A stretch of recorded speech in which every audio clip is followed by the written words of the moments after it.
Now, welcome back to the show, and thank you so much for being a part of Good Morning Kenya this far. My name is Samuel Njoroge, and this being 2020, indeed, we need to focus on some of the issues that are at the front line when it comes to politics, and key among them is the stalemate around the division of revenue.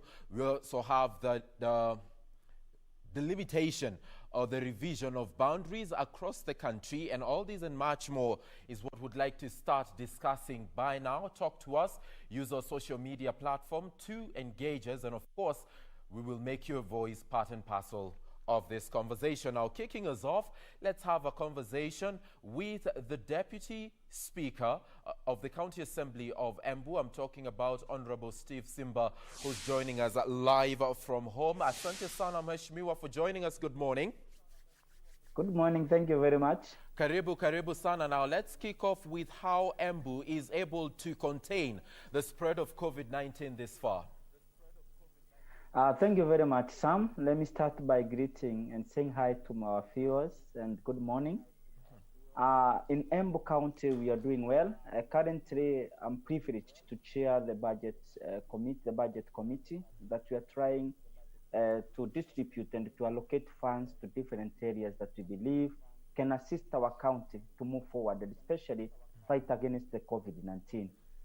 Basically, what we've done as the county assembly, and our senators should emulate us, because budget making process, it is a political process that requires give and take, that requires a lot of compromises. And we are wondering, as the county assemblies in this country, why is it that the elite, the people that we feel they are the people who can make this country move forward and protect the devolution? We are wondering why they cannot agree on a formula that is a win-win situation to all counties. And for us, we have agreed that we set aside some funds for the level force, and we felt that the level force will be able to manage our COVID-19. We've been able to set aside isolation centers in close to seven health facilities, so that we are able to be well prepared in case of COVID-19 pandemic if it gets to our people. Let's talk about preparedness, Deputy Speaker. And have you been able to meet the 300 bed capacity in Embu County? Well, I must say we are almost there. We actually, most of the level force today, by this week, by the end of this week, we'll be able to have secured about more than 200. We're also expecting to complete our Badea Block B ward that has a capacity of about 300. Meaning, if we are able to manage, if we are able to complete all our level 4s and level 3s that we have earmarked to be the centers, the isolation centers, we'll be able to get to a mark of more than 500 beds. But for now, we can probably say we have about 200 by the end of this week. Okay, you've captured that. The budget committee is currently in an exercise to, see what vote heads to allocate what money. But at the national level, we have a crisis. The division of revenue has come across a stalemate. How do you intend, or what would be your advice to senators? What would be your voice when it comes to this particular stalemate around division of revenue? Now, Sam, it's really embarrassing, and my piece of advice to the senators, let them know their role as the senators, their constitutional role. Actually, that is their core mandate, is to make sure we have the CARA in place, the county assembly, the county revenue allocation and revenue bill. We need that act, because what most counties have done, like us in Embu, is that we have used the proposed figure. So the figures that we've used to budget is not the real figures. In fact, we may be required to go back and resit again and consider a supplementary budget. But we have to provide a budget as per the control of budget advice. It is unfortunate. The senators must demonstrate leadership in this country. Even us in our location, and every budget process, it's not only in the Senate, in all the counties, and this is the mission of leadership, Sam, that every time you allocate the scarce resources, there must be some compromise. There must be give and take. And therefore, we are hoping the senators will show the leadership, because this is the cream of the nation. These are the people in charge of the counties. These are the people we feel that we elected the cream, the people that have wealth of experience in politics. Yes. And politics is about that the give and take act. So that is what we expect from them. We are bitter about them. We are not happy about them. We want them to demonstrate leadership. Let's flip the coin a bit. And since 2013, the inception of devolution, we've always had a crisis around devolving the funds or distribution of funds from the national level to the counties. Why is it that we keep having this problem over and over and over again? And why do we treat it as an event as opposed to a process that should come in with a lot of leadership?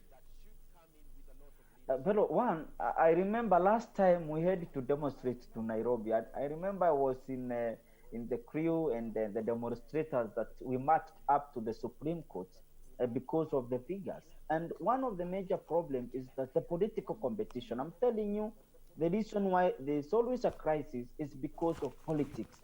Most of the members of parliament, they don't see eye to eye with the MCAs. I'm telling you, because they feel some of us, we are outsmarting them, we are outshining them. We are making the people, we are touching the base, we are touching the core of Mwananchi. And so they have a problem with the MCs. And most of the members of the National Assembly may want lesser money to the counties so that the counties don't appear to deliver. Now, most of the senators, some of them want to be governors. They feel that if you give more money to these governors, they will work hard. Their work will be superb, and they will not be able to outsmart them. So these are some of the things that you see. There are always some crises that this hard that want to give you, but the same hard still want to keep it to themselves. So there's that crisis upon Assam.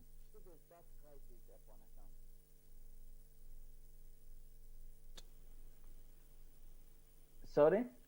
In your opinion, is there any merit in the formula that is currently or that was proposed? The formula, yes. In fact, what the Committee of Finance should do is to come up with a 1 man, 1 vote, 1 shilling formula. Because that is the key, that is the surest way. Surely, if let us all be treated equally, let's share funds depending on, we share funds to the people. You don't share funds to animals, you don't share funds to trees, you don't share funds to sand, you share funds to the people. So if in Embu we are 100 people, let's know how much do I require. Because when it comes also to the debt we share equally. We should know how much do I own, as a Kenya, my debts in other countries. So let us share funds according to the population. Let the population take the lion's share when it comes to the formula. That is my stand, and that is the stand of most people. Because like now, Sam, we are finding it very difficult, to offer the best health services. Why? Because the amounts that we allocated is so little that most of it gets to the recurrent, gets to the salaries, to the personal emolument, and we get very less for the... And, you raise a valid point there, and I'd just like to get it from you, Honorable Simba. Should we go the direction of sharing revenue equally or equitably? Well, we should do it equitably. Equitably, I understand where you're coming from. Equitably, but let the population, the parliamentary population, take the lion's share, knowing that we have people. If, for instance, a good example, Bonasam, if we hover like 1 toilet to 1,000 people, the queue will be too long until the 1,000 person gets to the toilet. I'm telling you, it will be very worse. But the same, you cannot give the same 1 toilet. Pardon, Meshimiwa? Yes, let us understand that population should be the greatest parameters. And what when will it take then, of Honorable allocation. Simba, what will it take for counties to be self-reliant? Sorry? What will it take for counties to become self-reliant? Well, for the counties to be self-reliant, one, the governor should grow the local revenue, the own source. One, if, for instance, most of the public hospitals, they lack, in public hospitals, there is that cost sharing, that where you give very little subsidized drugs, subsidized lab facilities. So for us to make sure that the counties are self-reliant, let us make sure we have enough drugs in our hospitals. Let us make sure there are enough lab reagents, so that our people can be able to get, we get those funds, the cost sharing. Then let us have economic stimulus program in our counties. Let us try to map where areas that we can make local revenue, so that we manage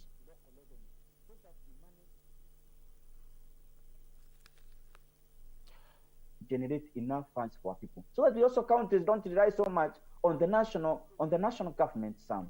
And how then do you overcome corruption? Because there are schools of thought that argue, yes, you're collecting the funds, but yes, it's not being, or the funds are not being used for the purpose intended. Let me tell you the solution, Sam. And this goes to all counties. You've seen the push and pull to our people of Kirinyaga. And just a simple advice to the people of Kirinyaga: let them, the MCAs and the governor, sit and agree. And if they want to welcome me, I'm ready to go and bring these people together. Because at the end of the day, Wanjiku will not listen to the excuses. Wanjiku will want to know why they are getting health services in Embu, why they have to come to Embu for the services that they can get in Kirinyaga. Now, for the corruption, now the Senate, this Senate of ours is really disturbing. Our Senate is so quick in coming up with a law to recall an MCA, but it is taking ages for them to come up with a law to create the ward fund, because what the MCAs fear is that if they are too harsh and too hard to the governor, then the governor may sideline their wards. And you've even seen in the national politics how the MPs, are being swindled here and there. But when they have a law creating the ward fund, myself as an MC in Ronyenje Central, I'll be very hard, I'll be very firm to fight corruption in the county, knowing that I will not have to beg the CEC or even the CEO, to implement a certain project in my ward. And this is what the governors, this is what the Senate should do. And that is the only way to protect the counties. You empower the MCAs so that they can show that oversight, they can give their best on oversight. Because there's a lot of corruption in counties, that I agree. Some of the MCAs may be a bit weak. Some are, you just get a few coins and you get away with it. Now, but when we have counties and where the MCAs don't beg for funds for their salaries, for their allowances, I'm telling you, you'll see wonders, because the MCs are also politicians elected by the people. You allege that the priorities of the Senate are overturned. However, and you also talk about the ward fund, or a fund for MCAs, but pursuant to the Constitution, your role is to represent, legislate, and oversight. At what point then do you need money? At what point then do you need a fund to help you do this? The question is, why do we have the CDF, the National Constituency Development Fund? Why do we have it then, if the Ward Development Fund is illegal? And our role, the role of the MCS, is a replica of the role of the National Assembly. So it means, what is good, let us also balance. What we are also saying, let us have a fund that will directly develop my work. I don't need to be the patron. I don't need to be, to be involved directly. But let me be assured that there is about 20, 30 million that will help, that will develop my ward, whether I agree with the governor or not. Whether I agree with the governor or not. The same way we have the National Constituency Development Fund. So for this particular fund, I'll offer the best oversight. Bwana Sam. Honorable Simba, then this fund is supposed to save you from the jaws of governors and not exactly, work for Wanjiku at the end of the day. Is that what you're saying? Sam, I'm a politician. The jaws of the governor, they can be very strong for me. And the only way, I should also be empowered to work for Wanjiku. You cannot work for Wanjiku if you are not empowered. And my empowerment is to make sure my people are secure. That yes, I'll point out, why are you overpricing these commodities, for instance? Why is this tender, too much? I'll be able to question in the assembly without being threatened. Let me tell you, I had a conversation with some MCs in Kirinyaga, that if you don't agree with the governor, your roads will never be done. Your dispensaries will never be done. So that the moment you get to your ward, you'll find very hostile wananchi. That is what we are learning away from. And that's why we are telling the Senate, create the ward fund so that the MCs can be empowered and they will offer the best oversight and they will make sure the Wanjiku funds are well secured. I'm telling you, Sam. Let's take a look at yet another issue that touches on devolution. And as per Article 89 of the Constitution, there is supposed to be a review of boundaries this year, and of course Embu could be affected. That's a wait and see situation. I would like to pick your brain on this particular issue on review of boundaries. What factors, in your opinion, should guide this exercise? Very well, Sam. For me, I would think still on population, because and also the levels of development, because basically you'll find, like most of our ones, we have two very huge wards with very huge population that we feel they needed to be, to be divided into at least two. And even as we do that, let us also look at how much do we have as a nation, because sometimes we so much think about the wards and the counties, and we forget the nation. Let us also look at the economic, the economy, our power economically as a nation. Where are we? So that we also don't give a lot of pressure to the president. And Makiu, we support the president as the people of Embu, and we are happy for what he is doing, and we are supporting his agenda to bring our nation together. But also as the governors and also the MCs and as the leaders at the grassroots, let us also see the big picture of our nation, so that we also don't give a lot of pressure to the president. But on delimitation, let us have a robust discussion. Let us have a public participation well done. Let us involve Wanjiku on the grassroots. Let us speak the truth to the Wanjiku. Let us not see, the leaders the politicians taking over this process. Because what most of them will want is to have so many constituencies, so many wards, so that you get more, hoping that you get more funds. Let us love this nation. Let us, engage Wanjiku soberly, so that we can be able to build this nation together. But then, aren't we overrepresented? Because now the talk is increase constituencies in some areas, increase wards in some other areas.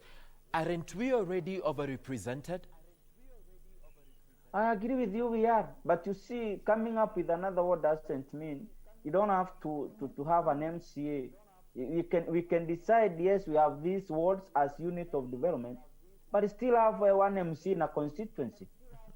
What we need, for me, I agree, we are really overrepresented as a nation. And that's why some of us, we are looking at the first draft that came to the assembly. You remember the Punguza Mizigo bill? And for instance, myself, I supported it because I felt, this country is overrepresented. That's why most of the funds are getting to the pockets of most of the representatives. We have no funds to develop this nation. I'm telling you. Well, then budget. I'm telling you, we are spending so much on PE, personal emolument, and Wanjiku has nothing to smile about, because most of more than 70% is getting to the current expenditure. Well, you could have supported the Punguza Mzigo bill, but Embu County Assembly shot it down. But let's move on now to other issues around the same matter. And moving forward then, would you say that representation and inadequate resources has been the greatest challenge when it comes to development in this country, or is it corruption and other factors that have contributed to that? Personally, I'll just take the two. One, inadequacy in resources, but we also have to ask ourselves, how do we distribute our resources as a nation? And I think that is the question, the relevant in the house, that we must, we might be having enough, and we might even have taking some resources, so much to some areas that they may not really require. So basically, we need to ask ourselves how much are we taking, how are we distributing our resources. Secondly, it is true some of the counties are they are sleeping giants. They can be able to make a lot of money, a lot of funds, if they are able to utilize their local resources. They have raw materials, they have what it takes. We just need to stimulate that some. And I'm very sure Embu County Assembly has been here before severally. I'm talking about impeaching governors. And the heat across the country is that county assemblies are slowly making it fashionable, to impeach governors. And a lot of accusation has been leveled against MCAs in this regard. What do you feel could be contributing to this growing urge to impeach governors, the unhealthy relationship in some counties between MCAs and the governors? Well, some of us, we learned these lessons, some, and we were able to learn from mistakes. But basically, most MCAs are always fine. But you realize some of the governors, don't follow MCAs. Some take MCAs as mere councillors. Some take them as idiots. Some take MCAs, they are not learned. They don't understand about governance. And that is the greatest problem. So let the governors humble themselves. Let them know the power that is in our county assemblies. The constitution gave the assemblies a lot of powers. And the earlier they appreciate that, the better. Yes, the governor can appoint, but the county assembly can decide not to approve. The power of pass the budget. Yes, you may propose a very good budget, but the county assembly can shoot it down. So let the governors understand the powers the MCAs have. The MCAs under Article 181 can impeach a governor, but no governor can impeach an MCA. So let the governors could. Let me tell you, the success of the county of Embu, this second term, is because we are always able to sit with our governor. We always meet. Even this COVID-19, if we have a disagreement, the governor is convinced a meeting through the county leadership, because the deputy speaker, the speaker, the majority leader, we sit, we agree.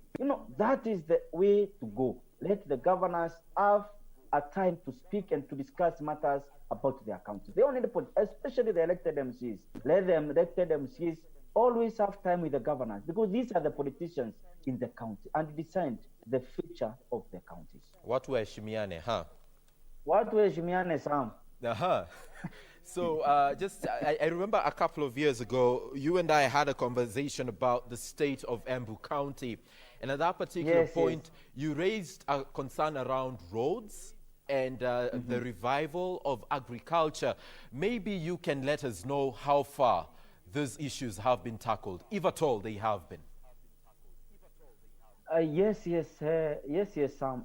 And I'm telling you, and I want to reiterate and emphasize that our discussions and several meetings, and I want to thank my governor, Governor Wambora, for sure. He has demonstrated to be among the best governors. And that's why there are no stalemate in Embu. That's why we're able to agree. On roads, most of our roads are now being tarmacked. The governor says, I want to tarmac 100 kilometers. So yes, let's agree. We have 20 wards. Let's agree, Governor, where do you start? Yes, let's have 1 kilometer here. Let's have 5 kilometers. And most of our roads, and the people can see, and our people are very excited. We are having tarmac even to areas that we thought that the people never imagined we could have tarmac in such areas. And I'm telling you, the county is becoming better and better. And we feel that we even can proceed even the other term with our governor, because we are doing something better now. Most of our level 4 hospital, we have pumped a lot of money. And it's just about sitting and agreeing. Governor, this hospital really requires this. This minister is not doing his work. The governor reshuffles, like you saw, there's a recent reshuffle. We had to discuss with the governor. This CC is not working. This CEO is letting you down. We give evidence, and the governor feels, yes, this person may not really be buying our vision. The person is either reshuffled to a lesser, powerful ministerial position, or is even, terminated, or even given some time to go and rest. So that is the only we have been able to achieve. It matters on loans, matters on health, and even education, Sam. And that is the way to go for the counties. Let them talk to one another. Let leaders talk to one another. Let's revisit the COVID-19 situation in Embu County, to be particular. And we mentioned, or you said, that you're yet to hit the 300-bed capacity. You also said, as a county, you could be facing some challenges here and there when it comes to containing COVID-19. But what you are not able to tell us is these challenges that you're facing as Embu County when it comes to containing the spread of COVID-19. Which ones are they? The challenges? Yes, in Embu County specifically.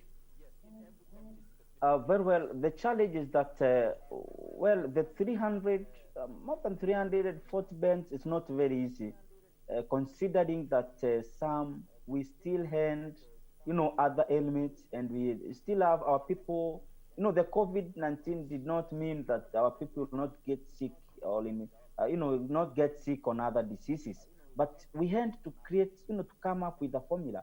And most of the areas that once we decided first to go around, visit the level 4s, visit the level 3s, and see where we can be able to create those wards. Now, some of the buildings that we agreed that we can take them as isolation centers were incomplete.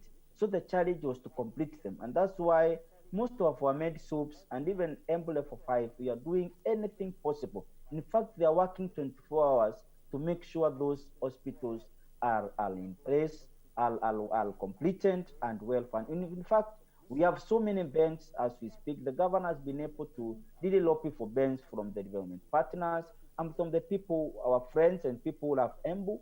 And what is remaining is to make sure we complete the ones. And that's what I've said. By the end of this week, Runyenje's level 4 hospital will be able to complete the 36-bed capacity, so that we are well equipped and we take beds and be prepared for COVID-19. We are doing our best, Sam. Well, that should put you in a rather precarious situation, because during the attempted impeachment hearings of Governor Anne Waiguru of Kirinyaga, we were told that people in Kirinyaga are coming to Embu to seek for medical help. How are you then able to contain all this? Is it overwhelming for you? Just this, the deputy governor of Kirinyaga said they have managed only 14, beds, and yesterday Kirinyaga had 20, confirmed cases, and then they have around 24. Now we have about 200, but Embu is having around 8, so we can still accommodate them. But they are using our drugs, they are using our space, they are using our resources. Then the Kirinyaga should give us a few billions so that we also manage their patients. And that's why I'm saying that Kirinyaga MCAs and the governor have a talk so that they can be able to contain their people, so that we also don't give pressure to the neighboring counties. Of course, we love humanity and we will accommodate them, but the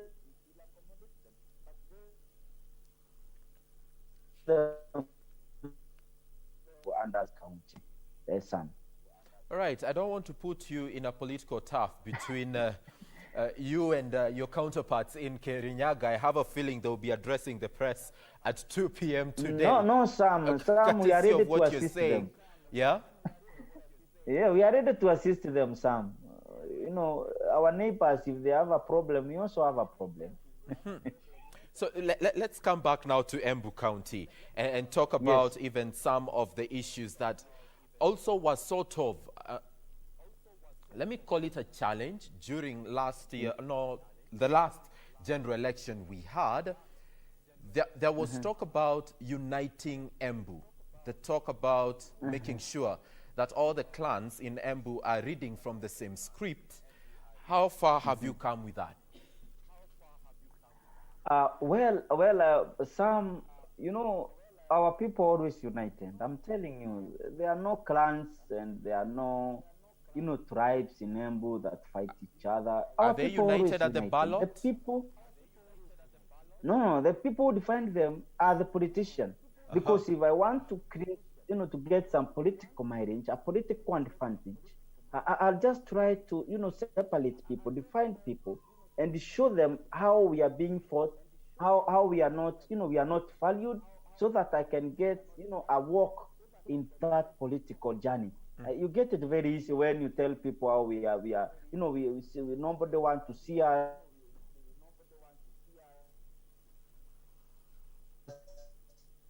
People are always very united indeed. And what I've done as the deputy speaker, I've made sure that we develop all parts of this county. We are, and you can ask my MCs, and that is why they really voted me back as their deputy speaker. And I'm telling you, I'm very popular among my MCs because I've made sure as the chairman budget, every corner of this county gets their priority needs. If this area, this ward requires water, we've been able to sit and agree, let us give these people water. Whether they voted the government of the day or not, we want to help our people. If it's a certain area that requires roads, let us give those people roads. So the resource allocation, the resource distribution is what unites our people. And let our people see that we care for all, regardless of where we come from. So, but at the ballot, our people always defined by our politicians. So we are telling our politicians, kindly, don't define our people. Just sell your manifesto, tell them what you can do for them, and they'll vote for you if they feel you're okay to lead them. When you say that politicians are the ones who divide people, even especially during elections, I remember the Kaparo-led NCIC had a concern with this very issue, and even Embu was cited as one of the areas of concern. From a reconciliation and cohesion point of view, what has the County Assembly done? Have you been able to work with NCIC to resolve some of the outstanding issues in Embu County? Well, for us, every time, our the clamor or the fight was for the position of the governor. And everybody wanted to be the governor. And that is why the temperatures, they were a bit high. But for now, you cannot go to the people telling them to be united because they're already united. Our people love each other. We've seen the second runners up. The Honorable Lenny Kifuti is doing well, even in Embu. We've seen all the political leaders that, did a fourth hand to be the governor. They have come together because, one, they know the incumbent, his term is coming to an end. So everybody is playing cool. He plays to be better. So I believe, for sure, if we go back to them, telling them to be united, we'll just be like, taking them back to where they were and they have already healed. Because politics comes with a lot of friction, and sometimes it's not very good to revisit when people are healing. We always say that time is the master healer. And sometimes it's always good to give people time to heal. But for now, since the incumbent is not running for another term, I think we are enjoying a very cool atmosphere politically. Maybe now, as we wind up this interview and concentrating on the topical issues in the country, that is that on division of revenue as well as the revision of boundaries in the country, what would be your take? And of course, COVID-19, what would be your final word in as far as these particular issues are concerned? Thank you, Sam. One, I would want to tell the president that one is welcome in our Embu County, and as Embu County people, we love him, and we are looking forward for him to visit soon and open our state-of-art complex called the COVID-19 complex. That is the Badea Ward, Block B. We also want to tell him that we are happy as the people of Kenya and the people of Embu County for giving us, for releasing 8 million to fight against Corona. And I think our president deserves an applaud and he's doing fine, and we are really in support of him. And we love what he's doing to unite this nation. And as the MCAs, and particularly the MC of Runyenjes, welcomes him to my ward and my constituency to come and visit his people. Secondly, we do want to speak to the people, to the board of management of National Health Insurance Fund. I'm telling you, NHIF is becoming an issue, a thorn in the flesh of many Kenyans. They have to review their policies. They have to check the people that live below $1 a day. People cannot afford the 500. They need to be given premiums that they can manage to pay, so that even as the NHIF comes out and says they will be able to stand with the COVID-19 patients, let them know there are those that earn below $1 a day and they cannot afford the 500, so that the poorly paid and those that are very low, they can pay at least 250 the premiums that they can manage. As waheshimiwas, 1,700 surely is a peanut. Jameni, we need to pay like 500 or even 10,000 as MCAs, MPs, and other state officers, so that we can be able, to get and assist those that are earning below $1 a day. So that if they pay 200, I pay 5,000 or 10,000, I'll be able to balance the equation. Secondly, I want to talk to the Senate directly. We believe this is an upper house. We believe this is a house that should show leadership. We believe this is a house made of men and women who care for their counties. Let them sit and agree. Let them show leadership. Let them come together and give this country an act, the County Allocation and Revenue Act, that will solve the problems of this country. Our staffs will lack salaries. Our people will not get paid. You will see demonstrations. You will see people downing their tools. You will see our nurses and the doctors downing their tools. This country will be in a crisis.